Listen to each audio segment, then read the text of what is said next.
Yes, kangwereze ikaze kuri YouTube channel uko waba umeze kose icyo waba icyo cyose burya ugomba gukora unateganya yuko isaha ku isaha wakitaba Imana. Niyo mpamvu rero iyo bibaye bityo ugomba guhora nta muntu n'umwe ufitanye ikibazo nawe, kubera yuko ntabwo ubuze isaha n'umunsi uzitabira Imana. Burya ngo urupfu ntabwo ruteguza, niyo mpamvu rero uko waba umeze kose icyo waba uri cyo cyose utagomba kugirira umuntu nabi, kubera yuko urupfu ntabwo ruteguza ahubwo ruza rukukumba. DJ Theo rero yitabye Imana, ni umusore rwose wari umaze kwamamara cyane hano ngaha mu gihugu cy'u Rwanda. DJ Theo akaba yitabye Imana aguye mu bitaro bya Masaka nyuma y'iminsi yari amaze arembye. Mu gitondo cyo kuyu wa 21 Mutarama 2025 nibwo DJ Theo yitabye Imana nyuma y'amasaha make yari ashize agejejwe mu bitaro bya Masaka.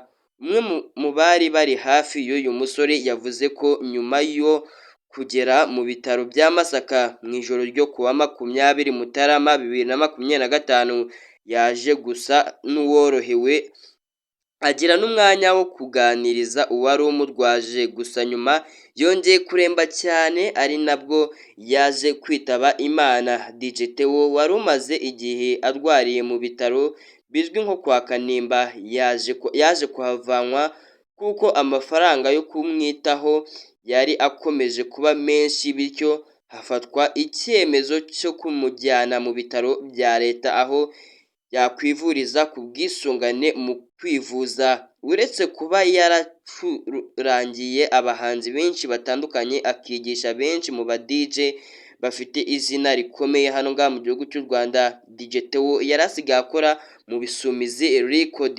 Uyu musore rero DJ Theo urupfu rwe rwose rubabaje abantu benshi batandukanye, harimo nk'uyu Riderman, Mico The Best.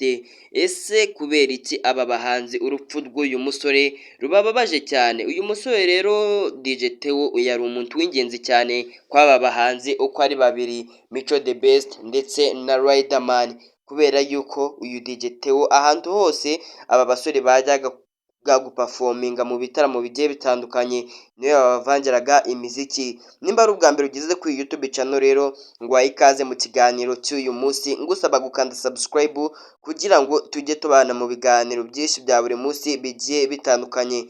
Uyu musore w'umuhanga mu kuvanga imiziki yari amenyereye we cyane mu gufasha abahanzi batandukanye ku rubyiniro, by'umwihariko uyu akaba ari nawe wavangiraga imiziki Riderman. Nk'uko nabikubwiye henshi mu bitaramo uyu Riderman yajyaga yitabira, ni DJ Theo wabaga arimo amuvangira imiziki. Mico The Best uri mu bahanzi bazi neza uburwayi bw'uyu mugabo yabwiye igihe ko DJ Theo yagiye kwivuza bisanzwe yumva atameze neza, amubwira ko arwaye tifoyide. Icyakora uko iminsi yisunikaga agenda aremba kurushaho, rwose ni nabwo uburwayi bw'uyu musore bwagendaga bukura, bitewe n'uko DJ Theo yari yagiye kwivuriza ahazwi nko kwa Kanimba, ari naho yari arwariye. Yaje kuharembera kugeza ubwo atakaje ubushobozi bwo kumva no kuvuga,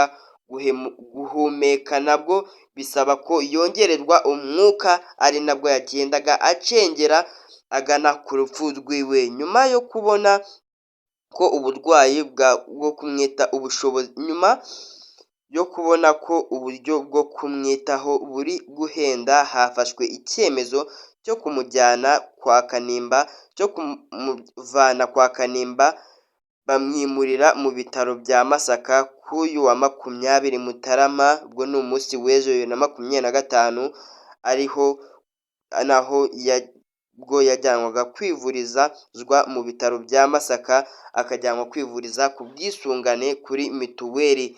Mico The Best ahamya ko kwita kuri DJ Theo ari ibintu byari bihenze cyane, biri ku rwego rwo hejuru, amafaranga ari kubabana makeya, ndetse niyo mpamvu bafashe icyemezo cyo kuba bahamuvana kwa Kanimba bakamujyana mu bitaro